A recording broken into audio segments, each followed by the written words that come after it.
Welcome back to the Cracked Mug. Merry Christmas. Happy holidays.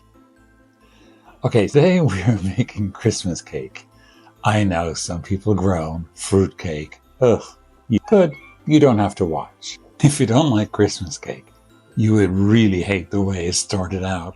It was in the Middle Ages, and it was called plum porridge, where it was boiled, fruit, meat, all boiled together. It was a hearty meal after a day of religious fasting, and it was enjoyed. Very few spices were available and they were extremely expensive. By the 16th century, the oats were removed, and now available were eggs and flour and butter, and those are added to the plum porridge and they're turned into a cake. This cake was very popular during the 12 days of Christmas. In fact, on the 5th of January, which is the Epiphany, or the 12th night, it was eaten mostly. Now, that night was a lot of fun. People drank and ate, they danced in the streets, and they put on costumes. They had a really, really, really good time. But then again, along came in 1860, good old jolly Queen Victoria, renowned for her sense of humor. She thought the entire idea was very unchristian-like and a little pagan-esque. She thought too that, get out of hand with all the drinking, so she banned the festivities. However, she kind of liked fruitcake. So that cake, the 12th night cake, turned into the Christmas cake, or technically then called the Victorian Christmas cake, where it was iced and also had a layer of marzipan put on it. And then people decorated the cake. And that is the cake we've come to love. And some people hate, obviously. But that's a little history on the cake. Like I said before, I'm neither a cook nor a baker nor a food historian, but that's what I believe to be true.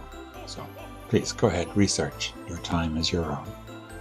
But in the meantime, let's go and have some fun. And I will try to make a Christmas cake. Come on, let's get in that kitchen. We're going to use a nice Irish whiskey here. My lovely sister Noreen and I, a couple of years ago, got this in Ireland. It's Jameson Crested 10. It's only available in Ireland, but use any of your favorite whiskies for this recipe.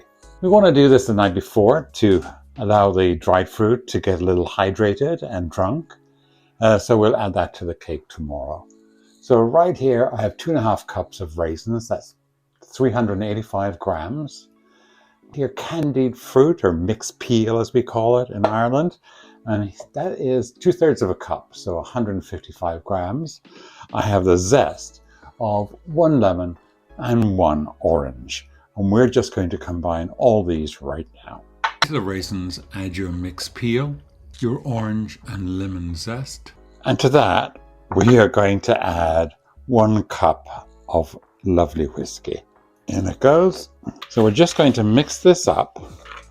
Lovely whiskey bath for the dried fruit. And we're going to let this soak overnight. I do like to take a little cling film or plastic wrap and push it right down on top of the fruit. You can cover the bowl with foil or whatever you'd like, but that plate works just as well. See you tomorrow. My baking pan is about 9.5 inches, so a 9 to 10 inch pan is good, which is 22 to 25 centimeters. This one is loose boson.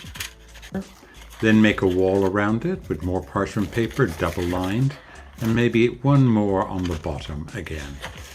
Using brown paper or old newspaper, create a wall around the outside. Secure this by either stapling it, tying it with a string, or using a skewer, as I do. Your pan is ready to go. Here we are using 1.5 cups, that's 225 grams of glazed cherries. Wash the cherries in cool water, then dry them really well. After they're dry, cut them in half. With the cherries halved, we can add maybe about a teaspoon of flour, or I like to use cornstarch, just to sprinkle over that. This will help the cherries not to sink to the bottom of the cake. Toss them up in that. So, perfect. Let's take a look at our fruit from last night, our boozy fruit. Wow, oh, it smells good. Well, look how they plumped up. Very little liquid left, and they smell amazing. All right, put that aside. In a larger bowl, we're going to add our boozy fruit. There isn't much liquid, so it's all going in there. To that, I'm going to add 2 1/4 cups, which is 270 grams of all-purpose flour, our cherries. And here I have 1 teaspoon of our mixed spice, which I explained in the description and earlier, and 1/2 teaspoon of nutmeg, and 1/4 teaspoon of salt. Just mix this up to combine, get the fruit nicely coated. We're just going to set this aside for a few minutes. Here's a bowl of a mixer. I'm going to add 1 1/4 cups of unsalted butter. That is 300 grams, and it has been softened. And here I have 1 1/3 cups of dark brown sugar. That's 285 grams. We're going to mix this medium speed until it's light and fluffy. That will take about 5 minutes. So that has been 5 minutes. As you can see, it's lovely and fluffy. So now it's time to add our eggs. Here I have 5 large eggs. I brought them to room temperature. 1 egg at a time. Beat really well after you've had an egg to incorporate it before adding another. If it should separate a little bit, we'll add a little bit of flour. No big deal. It'll make no difference in this particular cake. All right, the last of the eggs. Well, that looks like it's separated a bit, so no problem. I'm just going to go add a little bit of flour. That was a teaspoon, 2 teaspoons. All right, not too bad. Could be worse. Don't panic. I've seen worse. It'll survive. All right, quick whip. See if we can get it talking to each other again. And now we'll take our fruit mixture and we'll add just about half of this for now. We'll do it in 2 stages. God, it's so thick. There we go. And gently fold that together. Make sure it is well incorporated. And our second half. I need my wooden spoon. Look, my fancy new one with the corner on it. Christmas gift. All right, keep going. So there is no baking soda or baking powder in a Christmas cake. So no leveling agent at all. So it doesn't rise at all. It'll rise about 1 centimeter maximum. So it is a sort of a shallow, dense cake. That is looking well combined. Let's get our prepared cake pan.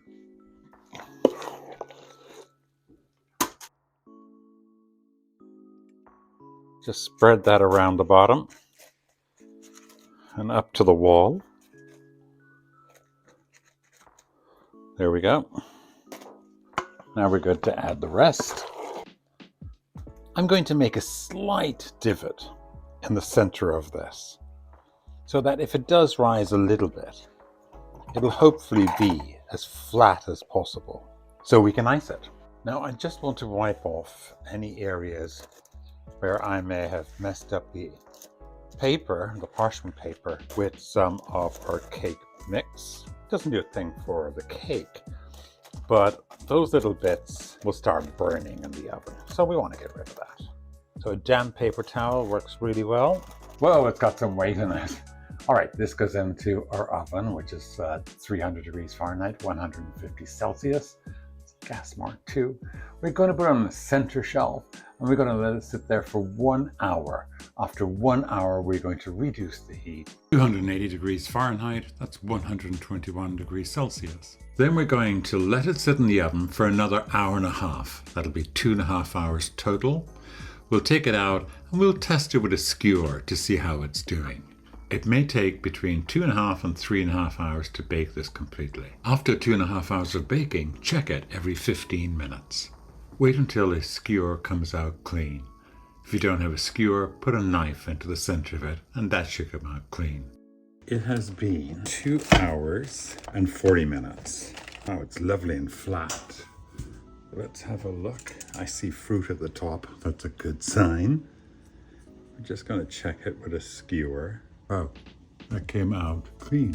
Again, I'm going to stick it with a knife. So it has moisture on it, but that moisture will be from the cake itself and from the fruit. We'll just do that one more time. Very good. I do not want, there's no batter on that. No, this is perfect. I hate an overcooked cake, and this is firm. So we're going to call it quits. Now, while it is still warm and just out of the oven, we're going to douse it or feed it 2 tablespoons of whiskey. If you're using brandy or rum, go ahead and continue using that. We want to make some holes on top of this so that the whiskey can get inside. A skewer is great. My aunt used to use a knitting needle. I have a chopstick. That will work. So I'm just going to put a series of holes, not very deep, around the cake, 1.5 inches or so apart, and then into the center area. There we go. And there are 2 tablespoons. We're just going to drizzle all over it. Beautiful. It smells amazing. I'm going to leave the base on for now and just slide this over here. I'm going to take off our paper gently. Oh, it smells so good. The fruit. Oh, look, a crumb. Mine. We're going to let it cool completely. Then we'll wrap it maybe in parchment paper or wax paper and put it into an airtight tin. And I see fruit all the way up the side. Perfect.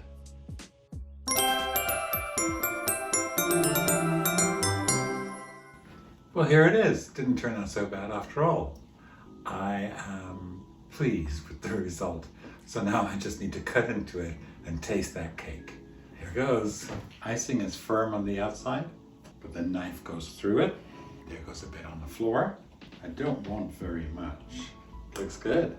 The fruit is distributed all the way through the cake. The marzipan looks great, and the icing looks wonderful. Now I just need to taste this. It looks really good. Oh my. So here we have it, ready to be eaten. I can't wait to try it. All right, here it goes. I'm just gonna try the cake first. I can tell it's moist. Whiskey, it's a perfect Christmas cake. At least the cake part is. We'll try the rest in a moment.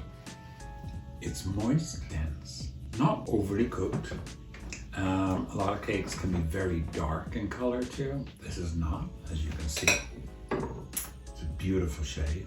And my God, that whiskey comes through. The fruit are plump and drunk on the whiskey that we soaked them in.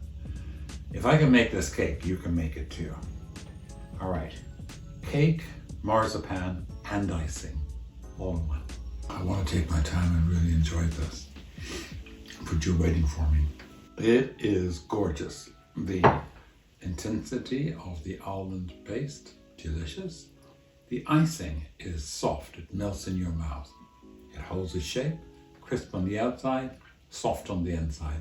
Perfect royal icing, not rock hard like we've all had at some point in our lives. To keep this soft, we're going to have to wrap it up and keep it in an airtight container. Because if you leave it open to the air, it's just going to dry out. So the least amount of air is exposed to, the softer it will stay much longer. Even with this cake, if I wanted to, take it off the stand, which I will be doing before I wrap it up, and I could turn it upside down and put a little more whiskey into the bottom of it by poking some holes in it. And I could do that for the next couple of weeks, depending on how long I wanted to keep the cake. I'm going to divide this up and share it. Again, this cake is wonderful, and it reminds me of my childhood, and my mother and my sister. So I think you should give it a try. I think you'll really like it. You can keep it as a plain fruit cake for any time of the year, even though I said earlier about it being a festive cake around Christmas time. Even at that point, they were making fruit cakes for a lot of the major holidays. So make a cake anytime you want to. It's perfectly delicious. This is delicious. I'm going to eat this entire piece in just a moment. It's off camera. But thank you very much for joining me. I really appreciate it, and I appreciate the support. And again, happy holidays to you and to yours. Stay safe. See you next time. Bye.